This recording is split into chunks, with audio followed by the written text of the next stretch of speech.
જય હિન્દ વિદ્યાર્થીઓ, હું છું પાયલબેન યાજ્ઞિક ફ્રોમ સારસ્વત સ્કૂલ રાતા વાપી.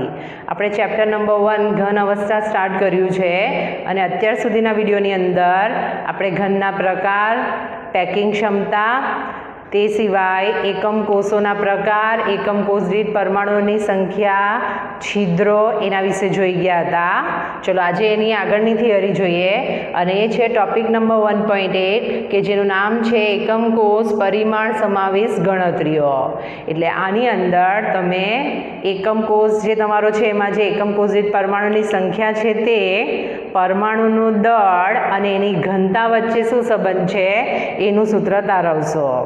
તો સ્મોલ એ, એમ એ બધા સિમ્બોલ તમને ખબર જ છે શું છે તે પાછું એકવાર જોઈ લો. તો ધારો કે ક્ષ-કિરણ વિવર્તનની મદદથી ઘન સ્ફટિકના એકમ કોષના ધારની લંબાઈ એને આપણે એ કહીએ છીએ. તે સિવાય ઘનતાને આપણે શેના તરીકે દર્શાવીએ? ડી હોય અને એનું જો મોલર દળ માટે કેપિટલ એમ વાપરીએ છીએ હોય તો આપણે આગળની થિયરીમાં જ જોઈ ગયા છે એકમ કોષનું કદ લેવું હોય તો શું આવે સૂત્ર? લંબાઈ ગુણ્યા પહોળાઈ ગુણ્યા ઊંચાઈ એટલે કે એ ક્યુબ કહેવાતું હતું. તો આ સૂત્રનો ઉપયોગ કરવાનો છે. હવે એકમ કોષનું દળ જો તમારે ગણવું હોય તો શું છે સૂત્ર? Z into M. તો હવે ખાસ ધ્યાન રાખજો આ Z શું છે. તો જ્યાં પણ તમને Z લખેલું દેખાશે આ ચેપ્ટરની અંદર તો બીજું કંઈ નહીં, એકમ કોષ દીઠ પરમાણુની સંખ્યા. એ SCP માટે અલગ છે, BCC માટે અલગ છે, CCP અને ECC માટે અલગ છે અને કેવી રીતે ગણાય મેં તમને શીખવાડી છે. અને જે સ્મોલ એમ છે એ શું છે? દરેક પરમાણુનું દળ. ચલો તો હવે આપણે જો એકમ કોષમાં રહેલા પરમાણુનું દળ ગણવું હોય તો આણ્વીય દળ ગ્રામ પ્રતિ મોલ છે અને એને છે એને પરમાણુ પ્રતિ મોલ લઈએ તો તમને પરમાણુનું દળ મળી જાય. તો આ યાદ રાખજો, મોલર દળ અપોન Na. અને ઘનતા તમારે શોધવી હોય તો સૂત્ર હશે એકમ કોષનું દળ ભાગ્યા એક કોષનું દળ. ચલો એકમ કોષનું દળ આપણે લાવ્યા જ છે, કેટલું છે? Z ઇન્ટુ એમ છે અને એક કોષનું દળ આપણું કેટલું છે? A cube. ચલો તો એની અંદર આપણે આ કિંમત મૂકી દઈએ પરમાણુના દળની તો એમ અપોન Na આ રીતે લખાય. તો બહુ જ અગત્યનું સૂત્ર આવ્યું છે, ઘનતા D બરાબર Z into M upon A cube into Na. એને એટલે એવોગેડ્રો આંક કહેવાય. એની વેલ્યુ 6.022 ઇન્ટુ 10⁻23 લેવાનું. Z એટલે એકમ કોષ દીઠ પરમાણુની સંખ્યા, એમ પરમાણુનું દળ અથવા મોલર દળ, A એટલે લંબાઈ. તો આ રીતે આજે તમને 5 સિમ્બોલ આપ્યા છે એમાંથી કોઈ બી એક સિમ્બોલની કિંમત ના આપી હોય અને તમને પૂછે તો એવા દાખલા આવશે. તો સ્પર્ધાત્મક પરીક્ષા માટે આ સૂત્ર ખાસ ધ્યાન રાખજો. તો તમારી નોટમાં લખવાનું છે અથવા તમે સ્ક્રીનશોટ લઈ શકો. ચલો હવે આપણે થિયરીને આધારિત દાખલા જોઈએ અને આ દાખલા તમને ત્યારે જ આવડશે જો તમારા બધા સૂત્ર મોઢે હોય. ચલો તો એકવાર રિવિઝન જોઈ લો કે આ ચેપ્ટર જે ભણ્યા એમાં એવા કયા કન્સેપ્ટ છે જેનો ઉપયોગ આપણે દાખલામાં કરવાના. તો સ્ટાર્ટિંગમાં મેં તમને કીધું હતું એકમ કોષમાં SCP, BCC અને FCC અથવા CCPમાં એકમ કોષ દીઠ પરમાણુ ગણેલા હતા આપણે. તો SCPમાં 1 હતા, BCCમાં 2, FCCમાં કેટલા હતા? 4 અને ECCમાં 2 હતા. તો આને આધારિત દાખલાની ગણતરી આવશે. ત્યારબાદ આપણે શું યાદ રાખતા હતા? ગોળાની સંખ્યા જો કેપિટલ N હોય તો એના બમણા શું હોય છે? ચતુષ્ફલકીય છિદ્ર એટલે T છિદ્ર કહેવાય. અને પરમાણુની સંખ્યા જેટલા જ શું હોય છે? અષ્ટફલકીય છિદ્ર. તો તે ધ્યાન રાખજો. ચલો એના પછી આપણે જોઈ ગયા પેકિંગ ક્ષમતા. તો ત્યાં મેં તમને જે પણ સૂત્ર બોક્સમાં લખીને આપ્યા હતા ત્યારે મેં તમને કીધું હતું કે એને આધારિત દાખલા આવે તેમાં ધારની લંબાઈ, ત્રિજ્યા R હતા. તો એને આધારિત દાખલા છે તો ખાસ ધ્યાન રાખજો. જ્યારે સાદો ઘન હોય તો આપણે A બરાબર શું લેતા હતા? 2R લેતા હતા અને એની પેકિંગ ક્ષમતા હતી 52.4. BCCમાં સૂત્ર હતું A is equal two 4R upon √3. એટલે ત્રિજ્યા પૂછે તો ત્રિજ્યાને સૂત્રનો કરતા બનાવી શકીએ. અને CCP, FCC અથવા HCP માટે શું યાદ રાખતા હતા? A is equal two 2√2R. તો આને આધારિત દાખલાઓ છે અને આજે જ આપણે જોઈ ગયા ઘનતા D.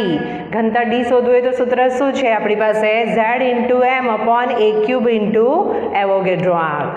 તો આટલા સૂત્ર બરાબર પાકા કરજો તો જ તમને દાખલા આવડે અને એને આધારિત MCQ હોય છે. ચલો તો જે સિમિલર દાખલા હશે એ ટાઈપના દાખલા હું તમને કરાવડાવું છું એક, અને જો એકદમ ઇઝી હશે તો એ હું તમને હોમવર્કમાં આપીશ તો એ જાતે કરજો. તો સૌથી પહેલાં શરૂઆત કરીએ આપણે કોયડાથી. તો તમારો જુઓ, સૌથી પહેલાં જુઓ કોયડા નંબર 1.1 અને 1.2 કેવી રીતે ગણવાનો તે શીખવાડું. રકમ વાંચું છું. એક સંયોજન બે તત્વોનું બનેલું છે જેમાં વાય ઋણાયન તરીકે CCP રચના ધરાવે છે અને તત્વ X જે ધન આયન તરીકે છે એના પરમાણુઓ બધા જ અષ્ટફલકીય છિદ્ર ભરી દે તો તેનું સૂત્ર તારવો. ખ્યાલ આવે છે? શું વસ્તુ ધ્યાન રાખવાની જરૂર છે? ચલો જુઓ આને કેવી રીતે સોલ્વ કરાય. તો અહીંયા તમને હિન્ટ આપી છે કે જે વાય પરમાણુ છે એ CCP રચના ધરાવે. ચલો CCP એટલે શું કહેવાય? એકમ કોષ દીઠ પરમાણુની સંખ્યા કેટલી કહેવાય? 4 કહેવાય. 8 × 1/8 × 6 × 1/2 એટલે 4 થાય. તો અહીંયા આપણે એવું કહી શકીએ વાય પરમાણુઓની સંખ્યા કેટલી છે? 4 છે. એના પછી જુઓ X ધન આયનના પરમાણુઓ અષ્ટફલકીય છિદ્ર. ચલો તો અહીંયા જ મેં તમને શીખવાડ્યું છે O છિદ્ર એટલે અષ્ટફલકીય છિદ્ર કહેવાય. એની સંખ્યા ગોળા એટલે કે પરમાણુઓની સંખ્યા જેટલી જ હોય. તો આના ઉપરથી એવું કહી શકું માટે X પરમાણુની સંખ્યા બરાબર પણ કેટલી આવી? 4. ખ્યાલ આવે છે? Y પરમાણુ CCP ગોઠવણીમાં હતા એટલે એની સંખ્યા 4 આવી. 8 × 1/8 + 6 × 1/2. અને જે અષ્ટફલકીય છિદ્રની સંખ્યા હોય એ પરમાણુની સંખ્યા જેટલી જ હોય તો એ સંખ્યા પણ 4 આવી. એટલે X જેમ Y લખવું હોય તો શું લખાય? 4 જેમ 4 લખાય. અથવા એને શું કહી શકીએ? 1 જેમ 1 કહેવાય. તો એના ઉપરથી આ દાખલાનો જો જવાબ મારે લેવો હોય તો એનું જે સંયોજન હશે એનું સૂત્ર શું આવ્યું? XY. તો કેવી રીતે XY આવ્યું તે ખ્યાલ આવી ગયો? ચલો બીજો દાખલો જુઓ. એમાં કીધું છે તત્વ B ના પરમાણુઓ HCP લેટીસ રચે છે અને એના ઉપરથી આપણે એવું કહી શકીએ કે B પરમાણુઓ જે છે HCP ગોઠવણી એટલે ફરીથી એમાં પરમાણુઓની સંખ્યા કેટલી છે? 4 છે. 8 × 1/8 + 6 × 1/2. અને તત્વ એ સમચતુષ્ફલકીય છિદ્રનો 2/3 ભાગ રોકે. ચલો તો કેપિટલ A જે છે એ સમચતુષ્ફલકીય છિદ્રનો 2/3 ભાગ રોકે. તો પહેલાં મને ખબર તો હોવું જોઈએ સમચતુષ્ફલકીય છિદ્ર કેટલા છે. તો પરમાણુની સંખ્યા 4 આવી. હવે મેં તમને કીધું છે ટી છિદ્રની સંખ્યા પરમાણુની સંખ્યાથી બમણી. એનો મતલબ એમ કે અહીંયા ગાડી ટોટલ 4 × 2 જે હશે એ સમચતુષ્ફલકીય છિદ્ર હોવાના અને તેનો 2/3 ભાગ એટલે મારે શું કરવું પડે? × 2/3. કેમ આ રીતનું લખ્યું તે ખ્યાલ આવ્યો? અષ્ટફલકીય છિદ્રની સંખ્યા પરમાણુની સંખ્યાથી બમણી એટલે 8 લખ્યા અને આપણને રકમમાં એવું કીધું છે કે એ છિદ્રનો 2/3 ભાગ કોણ રોકે છે? એ. એટલે આ શું થઈ ગયું? 4 × 2 8 8 × 2 16/3 થઈ ગયું. ચલો તો રેશિયો કાઢીએ. A/B. આપણી પાસે એનું વેલ્યુ છે 16/3 જેમ 4 થયો. ચલો આને 4 વડે ભાગીએ તો શું થઈ જાય? 4/3 જેમ 1 થઈ ગયું. એટલે હું એવું કહી શકું A4/3B. અથવા આને મારે લખવું હોય તો શું લખાય? A4B3. ખ્યાલ આવે છે? શું કર્યું મેં? ગુણોત્તર લઈ લીધો. તો આ જે આપણો દાખલો હતો એમાં જે સંયોજનનું સૂત્ર તારવવાનું હતું એ શું આવ્યું? A4B3. તો આ દાખલામાં સીધું આવી જતું હતું. આમાં તમને થોડું અલગ પૂછ્યું હતું. તો કેવી રીતે દાખલો ગણ્યો તે ખ્યાલ આવ્યો? આવો સાદો ગુણોત્તર લઈ લો અને જેટલું સાદું રૂપ અપાય એટલું આપો અને સૂત્ર તારવી દો. ચલો તમારી નોટમાં લખવાનું છે અથવા સ્ક્રીનશોટ લઈ શકો. ચલો નેક્સ્ટ દાખલો જુઓ. કોયડાનો જ દાખલા નંબર 1.3. એક તત્વની રચના BCC છે અંતઃકેન્દ્રિત ઘન, તેના કોષના ધારની લંબાઈ 288 પિકોમીટર અને ઘનતા 7.2 ગ્રામ પ્રતિ સેન્ટીમીટર ક્યુબ હોય તો તે તત્વના 208 ગ્રામમાં કેટલા પરમાણુઓ હશે? ચલો ઘનતા આપી એટલે ઘનતાવાળું સૂત્ર તો યુઝ કરવાનું જ છે આપણે. આપણી પાસે Z છે, આપણી પાસે A અને M નથી, તો ગમે તે રીતે A અથવા M લઈ આવીએ તો આપણને આણ્વીય દળ મળે. આણ્વીય દળ ગ્રામ પ્રતિ મોલ હોય અને એ મોલનો ઉપયોગ કરો તો તમને પરમાણુની સંખ્યા મળી જાય. એટલે આપણે પહેલાં શું કરીએ, એક તો સૌથી પહેલાં આણ્વીય દળ શોધી કાઢીએ. તો કેવી રીતે શોધાય તે જુઓ. તો અહીં તમને જે માહિતી આપી છે એમાં એવું કીધું છે એક તત્વની રચના BCC છે, એટલે એની અંદર એકમ કોષ દીઠ પરમાણુની સંખ્યા કેટલી આવવાની? 2 આવવાની. તેના કોષના ધારની લંબાઈને એ કહીએ અને એ આપી છે 288 પિકોમીટર. ચલો હવે ઘનતા તમને ગ્રામ પ્રતિ સેન્ટીમીટર ક્યુબ છે તો આને સેન્ટીમીટરમાં કન્વર્ટ કરીએ તો પિકોમીટર એટલે શું લખાય? 10⁻12 લખાય મીટર, અને એને સેન્ટીમીટરમાં કન્વર્ટ કરો તો શું થઈ જાય? 288 × 10⁻12 સેન્ટીમીટર થઈ જાય. ખ્યાલ આવી ગયો કેવી રીતે એની કિંમત શોધી આપણે? ચલો, અને ઘનતા આપી છે તો ઘનતા એટલે D કહેવાય, 7.2 ગ્રામ પ્રતિ સેન્ટીમીટર ક્યુબ. તો તે તત્વના 208 ગ્રામમાં કેટલા પરમાણુ હશે? તો આ સૂત્રનો ઉપયોગ કરશું તો આપણને આણ્વીય દળ મળી જાય. પણ અહીં તમારે A ક્યુબ કરવાનું છે તો ગણતરી લાંબી થાય, તો આપણે પહેલાં A ક્યુબ અલગથી શોધી કાઢીએ. તો આપણી પાસે સૂત્ર છે એકમ કોષનું કદ બરાબર A ક્યુબ. ચલો એની કિંમત આપણે અત્યારે જોઈ ગયા, 288 × 10⁻12 સેન્ટીમીટર ક્યુબ. તમે અહીંયા ના લખો અને સૂત્ર લખીને કિંમત મૂકો તોય ચાલે, પણ ગણતરી લાંબી થાય. ચલો આનો ઘન કરો અને જુઓ કેટલા સેન્ટીમીટર ક્યુબ આવે છે. તો તમારો આન્સર હોવો જોઈએ 2.39 × 10⁻23 સેન્ટીમીટર ક્યુબ. હવે આપણને ઘનતા શોધવામાં સરળતા રહે. ચલો ઘનતાનું સૂત્ર શું છે? D બરાબર Z × M upon A cube × NA છે. હવે એની અંદર Z છે, A ક્યુબ છે, એને આપણને ખબર છે અને ઘનતા આપી છે તો આપણને ગ્રામ પ્રતિ મોલમાં આણ્વીય દળ મળી જાય. માટે M બરાબર સૂત્ર બનાવો શું થાય? D × A cube × NA upon Z થાય. ચલો બધી કિંમત અંદર મૂકી દઈએ. ઘનતા D આપી છે 7.2 ગ્રામ પ્રતિ સેન્ટીમીટરનો ક્યુબ ગુણ્યા A ક્યુબ આપણે લાવ્યા 2.39 × 10⁻23 centimetre cube. Centimetre cube cancel થાય. એવોગેડ્રો આંક 6.022 × 10⁻23 મોલ ઇન્વર્સ, એટલે મોલ ઇન્વર્સ રહેશે. અહીંયા આગળ ગ્રામ છે. મોલ ઇન્વર્સ ભાગ્યા એકમ કોષ દીઠ પરમાણુની સંખ્યા 2 છે. ચલો આ બહુ સાદું રૂપ. અને આણ્વીય દળ કેટલો આવે? એ તમારો ગ્રામ પ્રતિ મોલ આવશે. જોઈ લો એની કિંમત. તો એ કિંમત તમારી હશે 4. એની કિંમત જોઈ લો કેટલી આવે છે તે.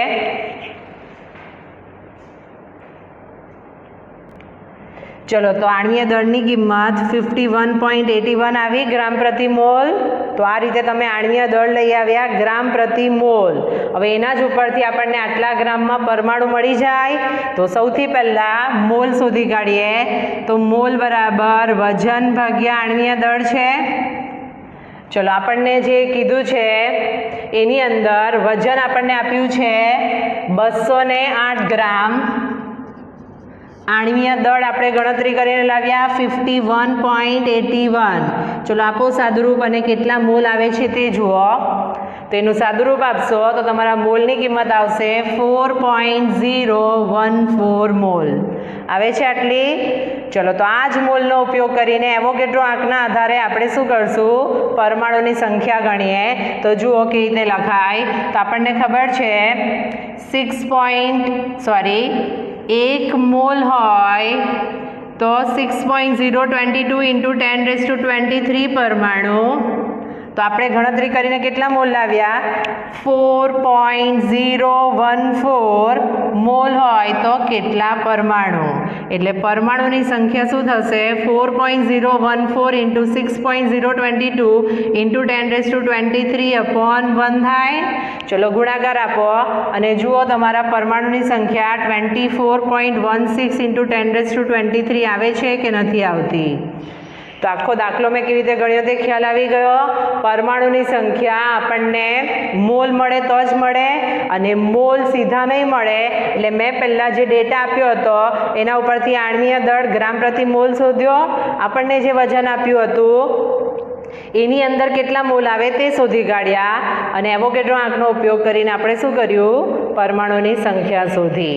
ચલો આ બાજુનો જે ડેટા છે મારે રફ કરવો પડશે, તો તમે સ્ક્રીનશોટ લઈને આ ડેટા લખી દો, પછી આપણે બીજો દાખલો જોઈએ. બરાબર, આમાં દાખલો. ચલો નેક્સ્ટ દાખલો જુઓ. દાખલા નંબર 1.4. ક્ષ-કિરણ વિવર્તન દર્શાવે છે કે કોપર એ FCC એકમ કોષમાં સ્ફટિકીકરણ પામે અને કોષની ધાર 3.608 ઇન્ટુ 10⁻−8 સેન્ટીમીટર છે, અને બીજા એક પ્રયોગમાં એની ઘનતા 8.92 ગ્રામ પ્રતિ સેન્ટીમીટર ક્યુબ નક્કી થઈ. તો કોપરનું પરમાણ્વીય દળ ગણો. ઘનતા આપી છે, ધારની લંબાઈ આપી, એટલે સીધું આપણે ઘનતાવાળું સૂત્ર વાપરીએ તો આપણને મળી જાય. શું છે સૂત્ર? D બરાબર Z into M upon A cube into Na. એના ઉપરથી આપણે એમને સૂત્રના કરતા બનાવીએ તો શું બને સૂત્ર? M બરાબર D ગુણ્યા A ક્યુબ ગુણ્યા Na અપોન Z. ચલો બધી કિંમત આમાંથી નક્કી કરીને અંદર મૂકી દઈએ. ઘનતા ડીની કિંમત તમને આપી છે 8.92 ગ્રામ પ્રતિ સેન્ટીમીટર ક્યુબ ગુણ્યા એ એટલે ધારની લંબાઈ કહેવાય, તો એ તમને સેન્ટીમીટરમાં જ આપી છે 3.608 ઇન્ટુ 10⁻−8 સેન્ટીમીટર ક્યુબ. એવોગેડ્રો આંક કેટલો લેવાનો? 6.022 ઇન્ટુ 10⁻23 પરમાણુ પ્રતિ મોલ, અને બહુ જ અગત્યનો Z. અહીંયા તમને કોપરની રચના કઈ કીધી છે? FCC. FCC એટલે 8 ઇન્ટુ 1/8 પ્લસ 6 ઇન્ટુ 1/2 એટલે કેટલું આવતું હતું? 4 આવતું હતું. તો એ કિંમત અહીંયા લખી દઈએ 4. અને જુઓ કેટલું આવે છે પરમાણ્વીય ભાર એનો, તો એની કિંમત હશે 63.1 ગ્રામ પ્રતિ મોલ. ખ્યાલ આવી ગયો આપણે કોપરનું પરમાણ્વીય દળ કેવી રીતે શોધ્યું? તો આ રીતે તમને જે 5 અચળાંક હતા એમાંથી 4ની વેલ્યુ તમને ખબર હોય ને એક અચળાંક શોધવાનું કે. હવે તમારો કોયડાનો જ 1.5 છે એ સીધો દાખલો છે, તમને બધી ડેટા આપી દીધો છે અને ફરીથી ઘનતા શોધવા કીધી છે, તો એ તમે જાતે કરી શકશો. તો એ તમારું હોમવર્ક છે. ચલો તો આનો સ્ક્રીનશોટ લઈ લો. ચલો હવે આપણે જોઈશું લખાણ સંબંધિત પ્રશ્ન. તમને 1.13 થી 1.17 સુધીના લખાણ સંબંધિત પ્રશ્ન આપ્યા છે. તો આ જે 1.13, 1.15 અને 1.16 છે તો એ થિયરી બેઝ ક્વેશ્ચન છે, અને મેં આના પહેલાં જે વિડીયો મોકલ્યા છે એની PDF મોકલી છે, એમાં જોશો તો તમને એમાંથી એના જવાબ મળી જશે. 1.15 જે છે એ આજે જ મેં સ્ટાર્ટિંગમાં તમને છિદ્ર જે કોયડો 1.2 કરાવ્યું એમાં 2/3 ભાગ હતો, આમાં 1/3 ભાગ એવું કીધું છે. તો આ પણ તમને ગણતા આવડશે, તો એ તમારું હોમવર્ક છે. હું લખાણ સંબંધિત પ્રશ્ન જે થોડા અલગ છે એ છે 1.14 અને 1.17, તો એ તમને કરાવું છું. તો જોઈ લો શું છે દાખલા. તો પહેલાં જુઓ દાખલા નંબર 1.14. એમાં કીધું છે કે એક સંયોજન ષટકોણીય સમૃદ્ધ સંકુલિત રચના બનાવે છે. તેના 0.5 મોલમાં છિદ્રોની કુલ સંખ્યા કેટલી હશે અને આ પૈકીના કેટલા છિદ્રો સમચતુષ્ફલકીય છિદ્ર હશે? ચલો તો આની અંદર તમને છિદ્રની સંખ્યા પૂછી, તો ફરીથી અહીંયા આગળ સૂત્ર જોઈ લો. મેં તમને કરાવ્યું છે કે સપોઝ પરમાણુની સંખ્યા કેપિટલ N હોય તો એમાં T એટલે કે ચતુષ્ફલકીય છિદ્ર બમણા હોય 2N, અને અષ્ટફલકીય છિદ્ર કેટલા હોય? પરમાણુની સંખ્યા જેટલા. તો આની અંદર આપણને પૂછ્યું છે છિદ્રોની કુલ સંખ્યા, એટલે આપણે શું શોધવું પડશે? ચતુષ્ફલકીય છિદ્ર અને અષ્ટફલકીય છિદ્ર. હવે છિદ્ર શોધવા માટે એક તો તમને કીધું છે ષટકોણીય સમવૃત્ત, એટલે આપણને એટલું ખબર છે કે Z બરાબર 4 છે, એનો ઉપયોગ કરવાનો છે તો એ જોઈ લો. બીજું તમને આપ્યું છે મોલ, તો આ કન્સેપ્ટ પરથી આપણને છિદ્ર મળી જશે. આપણને ગોળાની સંખ્યા એટલે આપણે શું કહીએ? પરમાણુઓની સંખ્યા એટલે કે કણોની સંખ્યા કહેવાય. તો મોલ હોય અને કણોની સંખ્યા હોય તો આપણી પાસે પદ આવી જાય તો કણોની સંખ્યા મળી જાય. તો પહેલાં એ શોધી કાઢીએ. તો પદ શું બનાવીએ આપણે કે 1 મોલ હોય તો એની અંદર 6.022 × 10⁻23 પરમાણુ, અણુ, આયન, કણ, ગમે તે શબ્દ લખો તો ખ્યાલ આવે.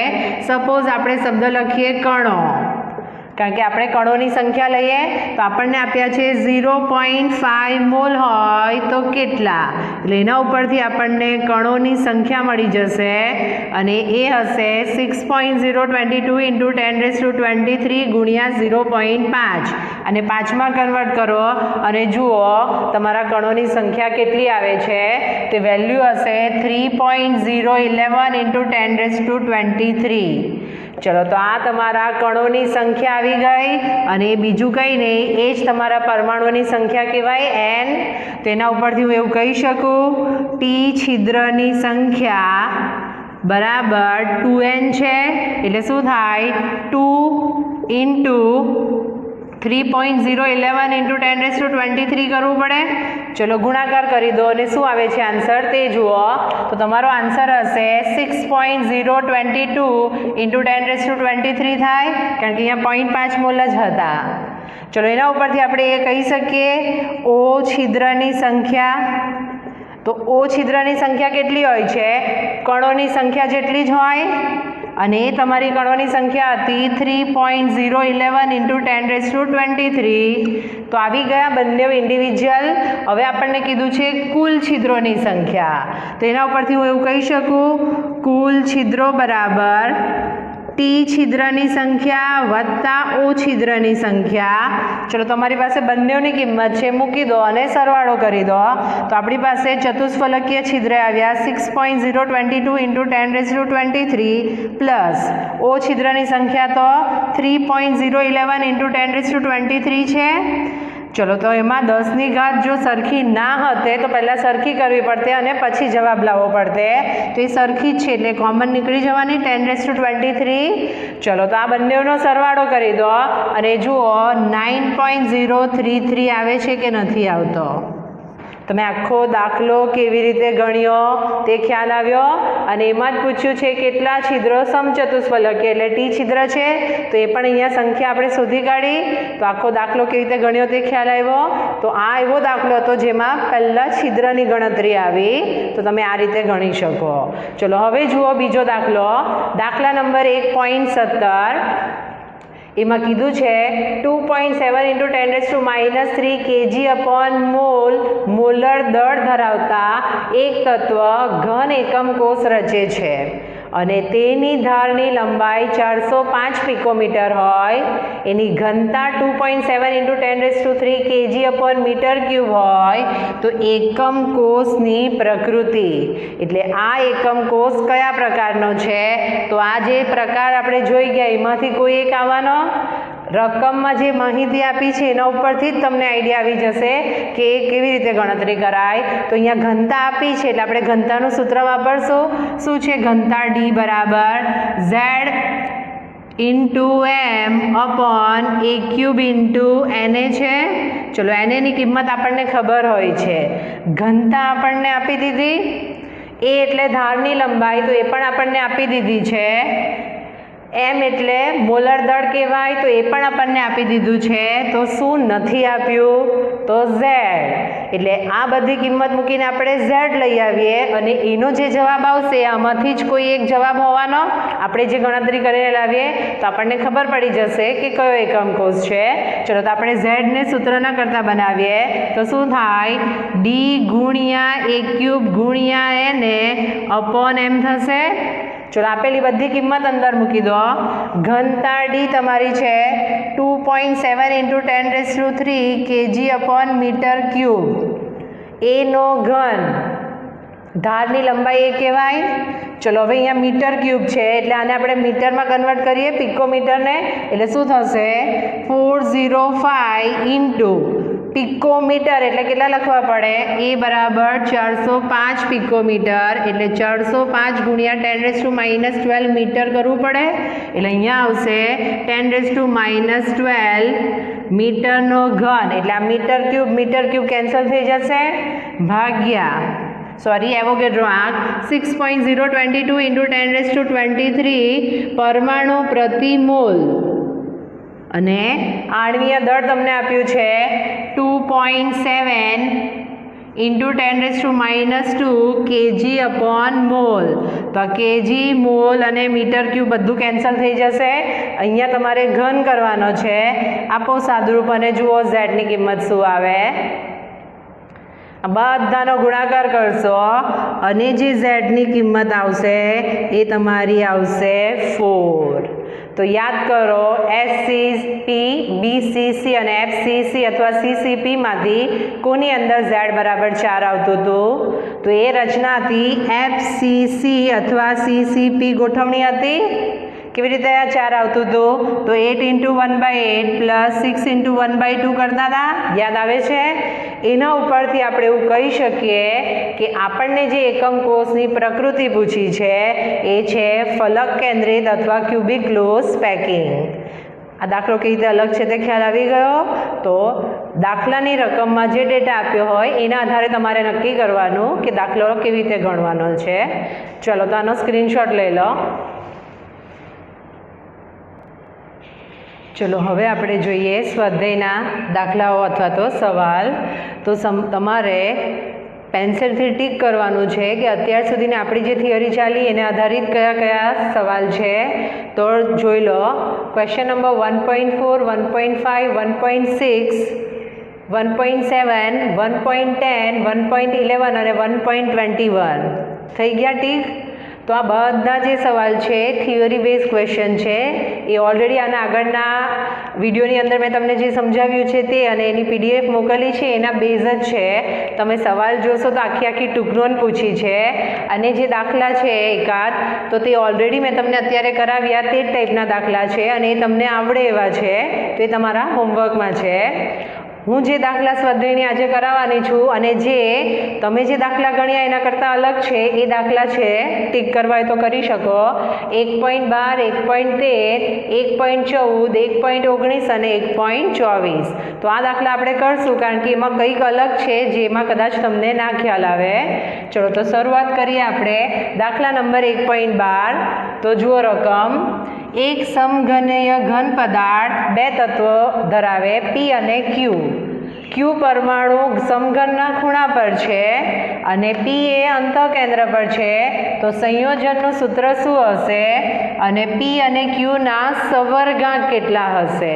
એટલે આમાં તમને સવર્ગાંક પૂછ્યા અને સૂત્ર પૂછ્યું. ચલો તો જોઈ લો. તો અહીંયા તમને કીધું છે પી અને ક્યુ સમઘન પદાર્થ 2 તત્વોનો બનેલો છે. ક્યુ પરમાણુ ક્યાં આવેલા છે? સમઘનના ખૂણા ઉપર. ક્યુ પરમાણુઓ ખૂણા ઉપર આવેલા છે એટલે મેં તમને આકાર દોરીને શીખવાડ્યો હતો. ખૂણાની જે સંખ્યા હોય એ કેટલી હોવાની? ટોટલ 8 ખૂણા હોવાના. ખ્યાલ આવે છે? અને એ ખૂણાનો 1/8 પાર્ટ જ એકમ કોષ દ્વારા સમાવેશ થયેલો હોય, એટલે જ્યારે પણ આ રીતના શબ્દ વાપર્યા હોય ખૂણા પર, તો ત્યારે તમારે એનો કેટલો ભાગ એકમ કોષથી સમાવેશ થયેલો હોય એ ગણતરીમાં લેવો પડે. એટલે આ શું લખાય? 8 × 1/8 લખાય. એનો મતલબ એમ કે ક્યુની સંખ્યા કેટલી આવી? 1 આવી કહેવાય. તો આ ધ્યાન રાખજો. બીજું તમને કીધું છે પી અંતઃ કેન્દ્ર પર છે.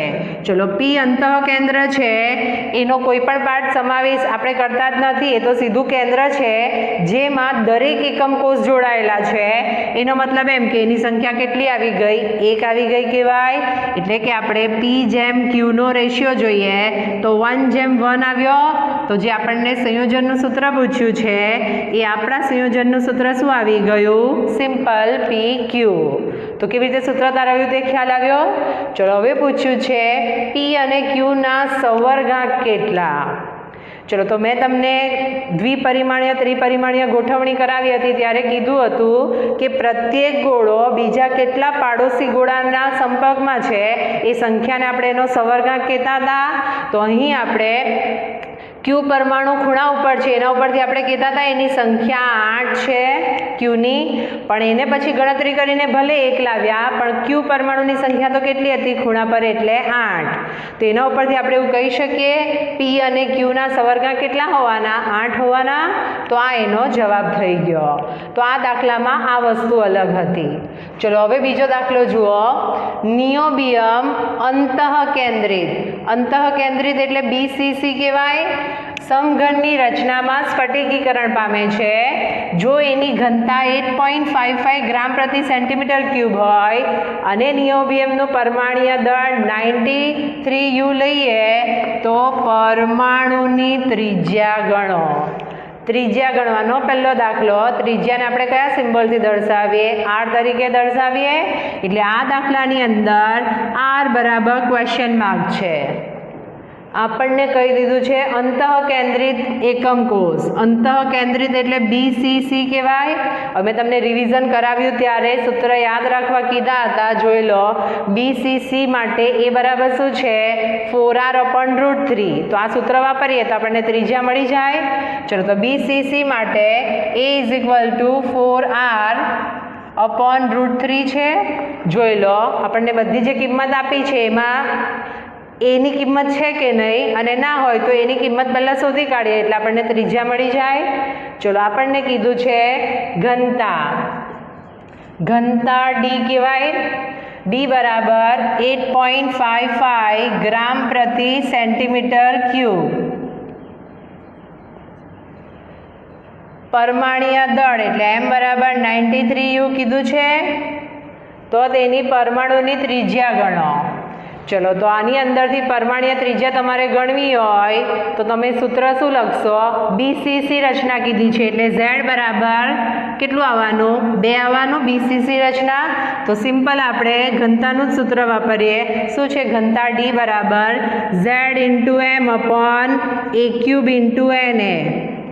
આપણને ધારની લંબાઈ નથી આપી તો આ સૂત્રની અંદરથી આપણે A³ ને સૂત્રના કરતા બનાવીએ અને પછી ઘનમૂળ કાઢીએ તો આપણને ધારની લંબાઈ મળી જાય, અને એ મળી ગયું એટલે આપણને ત્રિજ્યા મળી જાય. માટે A³ બરાબર શું લખાય? Z × M/D × NA. ચલો, કિંમત મૂકી દો, એનું ઘનમૂળ કાઢો અને શું આવે જવાબ તે જુઓ. તો Z બરાબર અંતઃકેન્દ્રિત છે એટલે 2.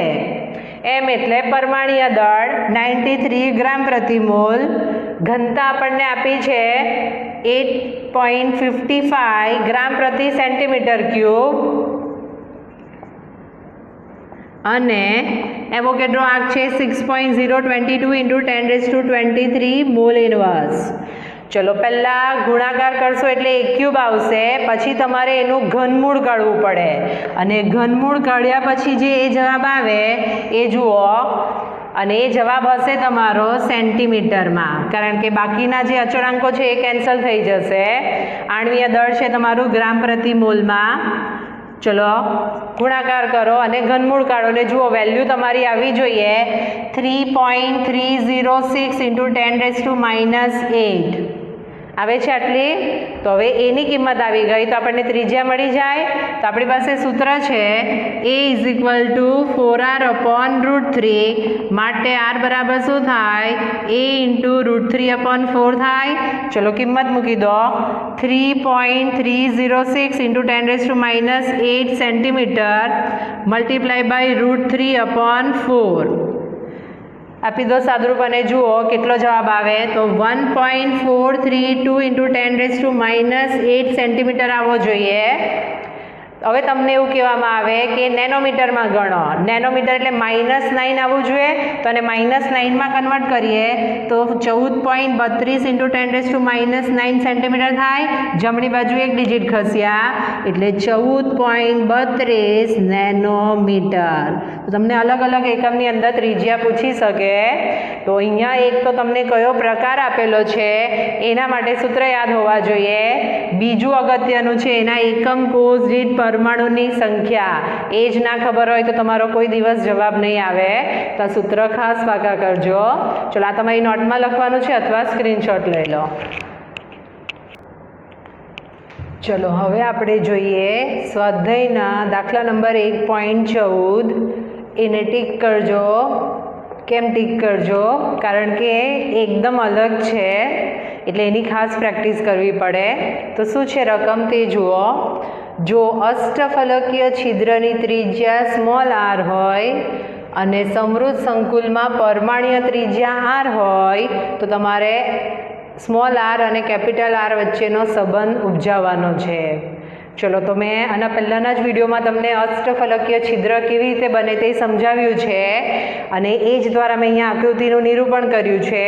તો આકૃતિમાં તમે જોઈ શકો PQRS કેન્દ્ર ધરાવતા 4 ગોળાઓની વચ્ચે O કેન્દ્ર ધરાવતો નાનો ગોળો છે અહીંયા ગાડી અને એના જ દ્વારા આપણે શું કરશું? R અને કેપિટલ R વચ્ચેનો સંબંધ તારવશું. ચલો તો જે રકમ આપી છે એના ઉપરથી આપણને એવું કીધું છે કે અષ્ટફલકીય છિદ્રની ત્રિજ્યા સ્મોલ r. તો અહીંયા જે મેં નિરૂપણ કર્યું છે તો અષ્ટફલકીય છિદ્ર અહીંયા બને એટલે આટલો જે પાર્ટ છે એ સ્મોલ r કહેવાશે. કેમ અહીંયા સ્મોલ r લખ્યું તે ખ્યાલ આવ્યો? અને સમૃદ્ધ સંકુલની પરમાણુ ત્રિજ્યા કેપિટલ R છે એટલે કે તે સિવાયના જે ગોળાઓના કેન્દ્ર છે ત્યાં ગાડી જે ત્રિજ્યા છે એને કેપિટલ R લખવાનું. તો આ પણ કેપિટલ R વાળો પાર્ટ થઈ ગયો અને તમને પૂછ્યું છે R અને કેપિટલ R વચ્ચેનો સંબંધ. તો આ બે જે કનેક્ટેડ છે એની અંદર એક તમને કાટકોણ ત્રિકોણ બને એવું દેખાય છે. તો આપણે એનો જ ઉપયોગ કરીને પાયથાગોરસના સિદ્ધાંતના આધારે R અને સ્મોલ r અને કેપિટલ R વચ્ચેનો સંબંધ તારવશું. ચલો તો ત્રિકોણ જુઓ POQ. POQમાં તમને આ જે ખૂણો છે POQ તે ખૂણો 90 ડિગ્રી દેખાય છે અને એના ઉપરથી આપણે શું કહી શકીએ? તો કર્ણનો વર્ગ બરાબર બે બાજુઓના વર્ગના સરવાળા જેટલું થાય. એટલે આના માટે શું લખાય? PQનો વર્ગ બરાબર POનો વર્ગ વત્તા QOનો વર્ગ લખાય. ચલો P અને Q એટલે R વત્તા R દેખાય છે એટલે શું લખાય? 2Rનો વર્ગ. R વત્તા R 2R છે. PO તો અહીંયા જેવું હતું એવું અહીંયા ગાડી PO લખવું હોય તો સ્મોલ r વત્તા કેપિટલ R લખવું પડે એટલે કેપિટલ R પ્લસ સ્મોલ rનો વર્ગ લખાય વત્તા QO. Q એટલે ફરીથી શું આવવાનું? કેપિટલ R અને સ્મોલ r એટલે R વત્તા સ્મોલ rનો વર્ગ. ચલો હવે આપણે એનું સાદુરૂપ આપી દઈએ એટલે આ શું લખાશે? 4r³ બરાબર બંને સેમ વસ્તુ છે બે વાર આવી એટલે શું લખાય? 2r પ્લસ rનો વર્ગ લખાય. અહીંયા ગાડીથી 2 કેન્સલ થશે એટલે આપણે સાદુરૂપ આપશું તો શું થશે? 2r² બરાબર r પ્લસ rનો સ્ક્વેર થાય. ચલો હવે વર્ગમૂળ કાઢી લઈએ એટલે શું લખાય? √2 ગુણ્યા r બરાબર r પ્લસ સ્મોલ r લખાય. ચલો 2નું વર્ગમૂળ કાઢો અને જુઓ કિંમત 1.414 આવશે ગુણ્યા r છે. હવે આ r ને આપણે આ બાજુ લઈ આવીએ એટલે -r થાય is equal to small R લખાય. ચલો બંનેમાંથી આર કોમન કાઢો એટલે 1.414 minus 1 is equal to small R લખાય. બાદબાકી કરો, એની બાદબાકી શું થઈ જાય? 0.414 કેપિટલ આર બરાબર સ્મોલ આર આવી ગયો. આ જ રાખો તોય તમારો આન્સર કહેવાય આર અને સ્મોલ આર અને કેપિટલ આર વચ્ચેનો સંબંધ. અથવા તમે આવું કહી શકો કે small R upon capital R બરાબર શું થશે? 0.414 થયું. તો તમારે બંનેમાંથી જે જવાબ લખવો હોય તે લખી શકો. તો મેં કેવી રીતે સ્મોલ આર અને કેપિટલ આર વચ્ચેનો સંબંધ તારવ્યો તે ખ્યાલ આવી ગયું. જે છિદ્ર હતું એ આપણું અષ્ટફલકીય છિદ્ર હતું. તો એમાં 4 ગોળાના કેન્દ્રની વચ્ચે મેં નાના ગોળાને દર્શાવ્યું અને છિદ્રના જ ત્રિજ્યા જે આપી હતી એનો ઉપયોગ કરીને પાયથાગોરસ સિદ્ધાંતના આધારે બંનેનો સંબંધ તારવ્યો. તો આ તમારે નોટમાં લખવાનું છે અથવા સ્ક્રીનશોટ લઈ શકો. ચલો હવે જોઈએ સ્વાધ્યાયના દાખલા નંબર 1.19. ફેરિક ઓક્સાઇડ આયનની ષટકોણીય સમૃદ્ધ સંકુલિત રચનામાં સ્ફટિકીકરણ પામે છે, જેમાં દર 3 અષ્ટફલકીય છિદ્ર પૈકીના 2 છિદ્ર ફેરિક આયન વડે ભરાયેલા હોય તો ફેરિક ઓક્સાઇડનું સૂત્ર મેળવો. તો આ જે આગળ જોઈ ગયા એ ટાઈપનું છે, પણ આમાં થોડુંક શબ્દને ફેરવી કાઢ્યા છે.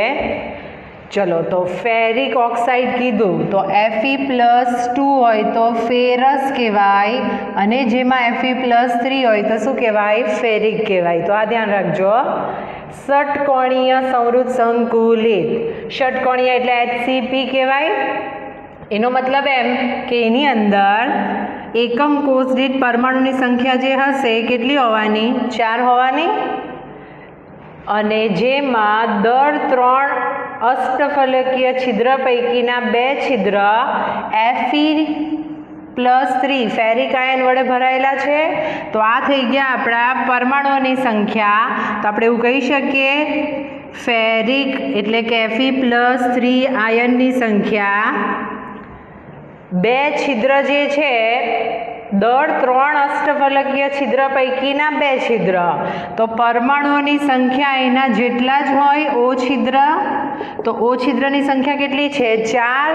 અને એના 3 પૈકી 2 છિદ્ર આના વડે જોડાયેલા છે.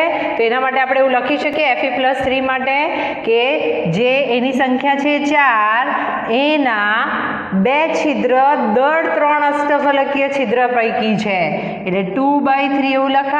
તો આ તમારું થોડું અલગ હતું. એટલે Fe+3 આયનની સંખ્યા કેટલી આવી ગઈ?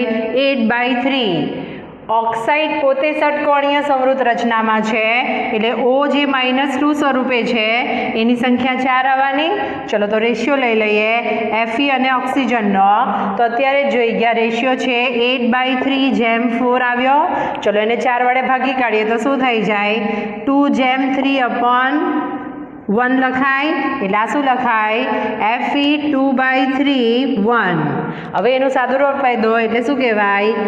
Fe2O3. તો આપણો જે આ દાખલો હતો એનો જે જવાબ આવ્યો એ Fe2O3. સેમ આગળ જોઈ ગયા એવું જ છે, પણ શબ્દ થોડા અલગ હતા. દર 3 માંથી 2 છિદ્ર, એટલે આ રીતે આપણે ગણશું. અને લાસ્ટ દાખલો જુઓ, આ થોડોક અલગ ટાઈપનો છે તો એ ધ્યાન રાખજો. એલ્યુમિનિયમ સમઘનીય સમૃદ્ધ સંકુલિત રચનામાં સ્ફટિકીકરણ પામે અને તેની ધાત્વીય ત્રિજ્યા, એટલે આપણને આરની કિંમત આપી 125 પિકોમીટર અને તમને 2 સવાલ પૂછ્યા. એકમ કોષની ધારની લંબાઈ અને એલ્યુમિનિયમના 1 સેન્ટીમીટર ક્યુબમાં કેટલા એકમ કોષ? એટલે તમને આ તો આવડી જશે, ખાલી આ એક નવું છે. ધાત્વીય ત્રિજ્યા આપી અને ધારની લંબાઈ એ પૂછી, એટલે એ અને આર વચ્ચેનો સંબંધનું સૂત્ર તમને ખબર હોય તો તમને ધારની લંબાઈ મળી જાય. ચલો એલ્યુમિનિયમ સમઘનીય સમૃદ્ધ રચનામાં એટલે કે BCC કહેવાય.